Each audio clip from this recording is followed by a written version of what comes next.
Bienvenue moussaillons, préparez vos dés, hissez les voiles, affûtez vos sabres car aujourd'hui nous allons partir à l'aventure dans les mers déchaînées de Mille Sabords.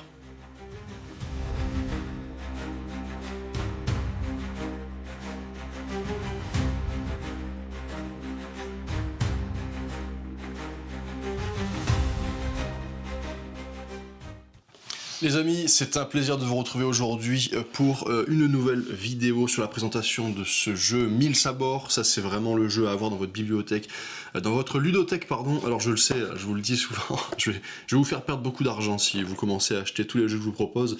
Moi-même, j'en ai perdu pas mal, mais on s'en fiche puisque c'est amusant, c'est ludique, c'est fun. Eh bien écoutez, Mille Sabords, c'est un jeu qui a été créé par Haïm Shafir, édité par Gigamic, et c'est pour 2 à 5 joueurs pour des parties d'environ 30 minutes. Sans plus attendre, passons à l'explication de ce merveilleux jeu. Ça les gars, je vous jure, c'est le truc qu'il faut avoir en soirée avec des collègues, même en famille ou quoi.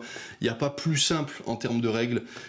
C'est vraiment un jeu qui donne envie toujours d'aller plus loin parce qu'en fait, vous le verrez, c'est un jeu de pari, de mise, on va dire. On va lancer les dés systématiquement. Le but, ce sera évidemment d'avoir le plus de faces identiques, ce qui vont nous rapporter un maximum de points. Mais attention, parce que si vous voulez aller trop loin dans vos lancers, eh bien vous pouvez risquer de tout perdre et ça peut être problématique. Le premier joueur à atteindre 6000 points de victoire a gagné. Alors bien évidemment, nous on a fait des petites variantes où on allait jusqu'à 8000, 10 000, 15 000 points, parce que vous allez voir, c'est tellement fun, tellement efficace que des fois on n'hésite pas à augmenter justement le nombre de points de victoire. Passons tout de suite à l'unboxing de cette boîte Mille Sabords. Qu'est-ce que nous retrouvons à l'intérieur? Alors oui, j'ai pris un petit plateau comme ça, vous verrez, ça c'est vraiment très pratique pour lancer les dés. Déjà d'une, ça évite qu'ils s'éparpillent de partout sur la table, et de deux, ça évite aussi que ça fasse trop de bruit si, comme moi, vous avez une table en bois, ou encore pire, une table en verre. Alors à l'intérieur de cette boîte, nous retrouvons donc un jeu de cartes avec donc 5 cartes aide que vous allez donner à chaque joueur. Ça va vous rappeler certains points essentiels pour notamment comptabiliser le nombre de points que vous allez faire. J'en ai oublié une ici. Vous avez bien évidemment des dés au nombre de 8, 2, 4, 6, 8, oui c'est ça, qu'on va mettre là-dedans. Et nous avons évidemment la règle du jeu, voilà. C'est tout ce qu'il y a dans le Mille Sabords, c'est vraiment le jeu que vous pouvez sortir, vous le mettez dans votre sac, vous allez promener dans un petit parc avec un ami, et puis voilà, vous pouvez le sortir facilement, ça prend vraiment pas de place du tout, c'est très très fun. Alors, comment on joue au Mille Sabords? Eh bien, il n'y a rien de plus simple. Tout d'abord, vous allez désigner un joueur qui sera le capitaine, et ce sera donc à lui de commencer la partie. Le premier joueur va donc prendre la totalité des dés et va les lancer. Alors, vous voyez que sur chaque dé, vous avez différentes faces. Nous avons des pièces d'or, nous avons des petits singes, des diamants, des perroquets, des sabres, hop, si le focus veut bien se faire, ouais, des sabres, et nous avons une tête de mort, vous allez voir, ça c'est ce sur quoi on n'a pas trop envie de tomber pendant la partie. Alors, vous allez donc prendre vos dés, vous allez effectuer un premier lancer, et en fonction de ce premier lancer, eh bien, on va voir ce que vous avez obtenu. Comme je vous le disais, dans ce jeu, le but, c'est d'obtenir le plus de faces identiques. Donc, vous allez avoir ces cartes aide qui sont justement là pour vous rappeler eh bien, le nombre de points que vous allez pouvoir effectuer en fonction du nombre de faces identiques que vous obtiendrez en lançant vos dés. Alors, on va commencer tout bêtement par un premier jet de dés. Là, je vois que j'ai 2 pièces d'or, je vois que j'ai 2 singes, un sabre, un perroquet, 2 perroquets, pardon, et 2 sabres. Alors, sur la carte aide, je vais vous la montrer en plan un peu plus gros pour que vous puissiez voir. Vous voyez que chaque pièce d'or, indépendamment, vous rapporte 100 points. Chaque diamant vous rapporte 100 points également, c'est vraiment la même valeur. Quand vous avez 3 faces identiques, ça vous rapporte 100 points. Quand vous avez 4 faces identiques, c'est 200 points, etc. Et vous voyez que quand vous avez 8 faces identiques, c'est 4000 points. Ça, c'est assez énorme. Et le petit coffre au trésor qu'il y a tout en dessous, je vais y revenir après dans un instant pour vous expliquer de quoi il s'agit. Alors, vous voyez qu'ici, j'ai donc obtenu 2 pièces d'or, ce qui fait que j'ai marqué 200 points. Mais par contre, pour le reste, eh bien, je n'ai marqué aucun point, puisqu'il faudrait que j'ai au moins 3 dés identiques pour marquer au moins 100 points. Alors ce qui est bien dans ce jeu, c'est que, comme je vous l'ai expliqué, et c'est là où il y a toute la sournoiserie, c'est qu'on peut relancer les dés vraiment à l'infini, à partir du moment où on relance un minimum de 2 dés à chaque fois. Donc là, dans mon cas, je vais par exemple garder mes pièces d'or, et je vais décider de relancer la totalité de mes dés. Hop, donc là je vois que j'ai obtenu une autre pièce d'or, j'ai 3 sabres, donc là si vous suivez bien, ça me fait 100 points, 200 points, 300 points avec mes 3 pièces d'or. Vu que j'ai 3 faces identiques, j'ai 100 points supplémentaires, donc avec 3 pièces d'or, eh bien ça me fait 400 points. Ici j'ai 3 sabres identiques, je suis donc à 500 points, et il me reste un petit perroquet et un singe qui ne me rapportent aucun point. Eh ben c'est parti, on va essayer d'aller encore plus loin.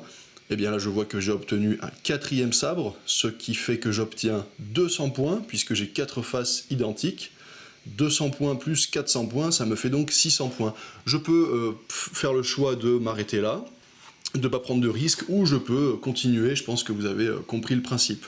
Alors là j'ai eu beaucoup de chance, c'est très rare, mais je ne suis pas tombé sur une tête de mort, puisque vous l'avez remarqué, il y a donc ces petites têtes de mort qui en fait vous suppriment complètement un dé.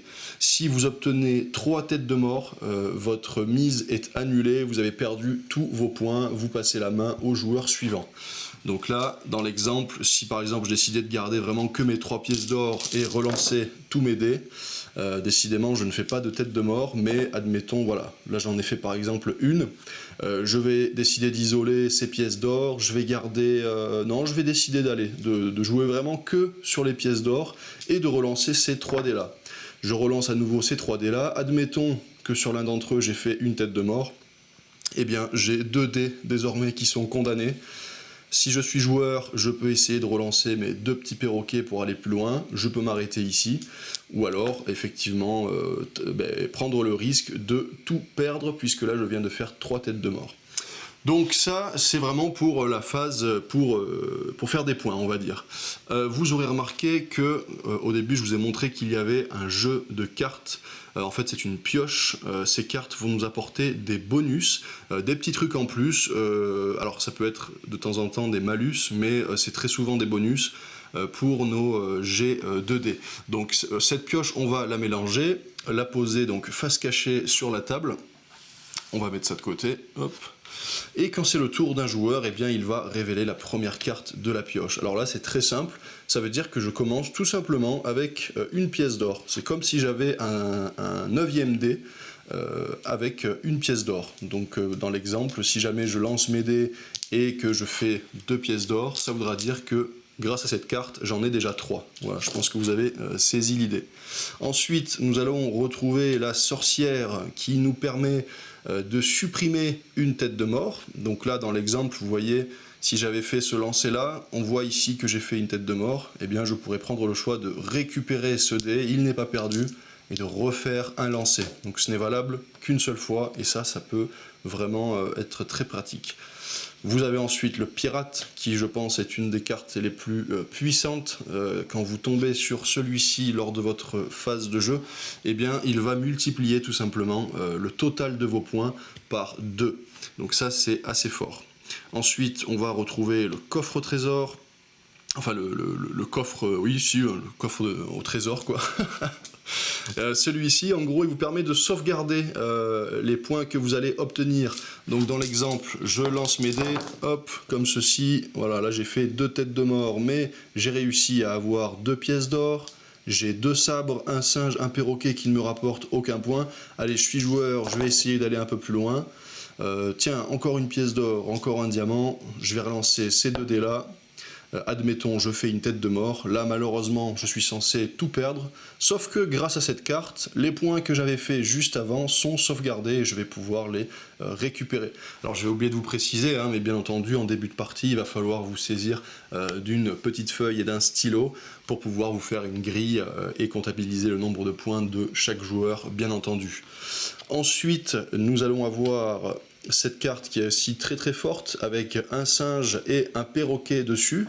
Eh bien elle signifie qu'en fait que vous tombiez sur un perroquet ou que vous tombiez sur un singe, ce sont les deux mêmes valeurs. En gros, elles n'ont aucune différence entre elles. Si vous faites par exemple 2 singes et un perroquet, eh bien vous aurez quand même fait 100 points, parce qu'on considère grâce à cette carte que les 3 faces seront identiques.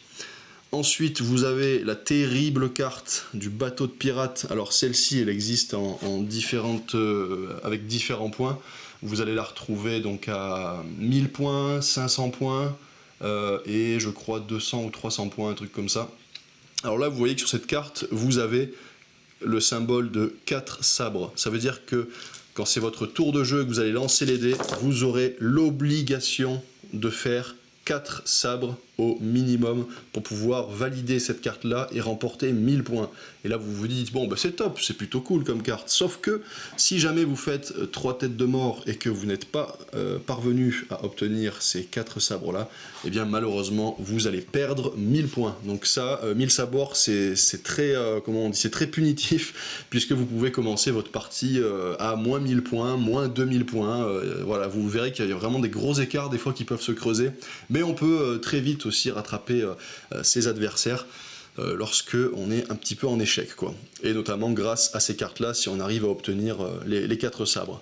Vous avez ensuite, ça c'est une très mauvaise carte, c'est tout simplement une tête de mort. Ça veut dire que vous commencez d'entrée avec une tête de mort. Donc si je lance tous mes dés et que je fais 2 têtes de mort comme ceci, eh bien ça signifie qu'en fait j'en aurai 3. Donc je m'arrête là, je perds tous mes points. Et je crois qu'on a fait le tour. Qu'est-ce que vous avez d'autre? Les diamants, oui, je crois qu'on les a vus, si je dis pas de bêtises. Non, on les a pas vus. Ben voilà, en gros, les diamants, c'est comme les pièces d'or, hein. Vous commencez votre partie avec un diamant en avance. Vous allez voir, les têtes de mort, vous avez aussi des cartes comme ça. Là, vous commencez d'entrée avec 2 têtes de mort, donc ça peut être compliqué. Autre chose aussi que j'ai oublié de préciser, vous avez vu que sur la carte d'aide, tout en bas, souvenez-vous, au début de la vidéo, je vous ai dit que je vous expliquerai à quoi correspond ce coffre avec les 500 points qu'il y a écrit juste à côté. Eh bien, en fait, ça s'appelle un clean sheet. Ça signifie tout simplement que si vous faites un lancer de dés et que vous arrivez à obtenir des points avec chacun des dés, eh bien, vous faites un clean sheet, vous avez 500 points supplémentaires en plus des points que vous avez déjà fait à l'avance. Je m'explique. Là, par exemple, dans ce lancer-là, j'ai 2 diamants qui me rapportent donc 200 points. J'ai 2 pièces d'or qui me rapportent 200 points également, ça me fait 400 points. Mais là, j'ai 2 singes, un sabre, un perroquet. Et là, vous voyez que ces dés-là ne me rapportent aucun point. Donc, en l'occurrence, là, ça ne peut pas fonctionner. Il faudrait vraiment que je relance mes dés et que j'arrive à obtenir, par exemple, eh bien, 3 singes et, par exemple, un diamant. Là, la totalité de mes 8 dés me rapporte des points. Je vais donc compter combien ça me fait et je vais rajouter à ça 500 points car c'est un clean sheet, tout simplement. Vous avez une autre subtilité dans ce jeu que je trouve très fun pour pouvoir faire perdre facilement des points à votre adversaire. C'est en fait aller sur l'île de la tête de mort. Alors comment est-ce qu'on va sur l'île de la tête de mort? Quand vous faites un lancer de dés, ou si vous avez suivi, si jamais vous faites 3 têtes de mort, hop, votre tour est annulé, vous perdez vos points, vous passez la main. Mais si jamais lors de votre premier lancer, et uniquement lors de votre premier lancer, vous arrivez à obtenir 4 têtes de mort, au minimum, eh bien vous vous rendez sur ce qu'on appelle l'île de la tête de mort. Ça veut dire que là, à partir de ce moment-là, vous allez laisser vos têtes de mort de côté, on va les réserver et on va relancer tous les dés. Ici, le but, ce n'est pas de marquer des points, mais ce sera d'obtenir vraiment des têtes de mort à chaque lancer. Donc là, admettons, j'en aurais fait par exemple une autre ici, hop, je la mets de côté, je relance mes 3 dés, je réessaye, j'en ai fait encore une, je relance mes 2 autres dés, encore une, décidément. Et là, je dois m'arrêter là, puisque je dois à chaque fois lancer un minimum de 2 dés. Je ne peux donc pas lancer celui-ci. Et là, qu'est-ce qui va se passer? Eh bien, on va compter 100 points pour chaque tête de mort. Donc là, ça va me faire un total de 700 points. Et ces 700 points, vous n'allez non pas les gagner, vous allez tout simplement les faire perdre à vos adversaires. Donc tous les joueurs perdront 700 points, sauf vous. Voilà.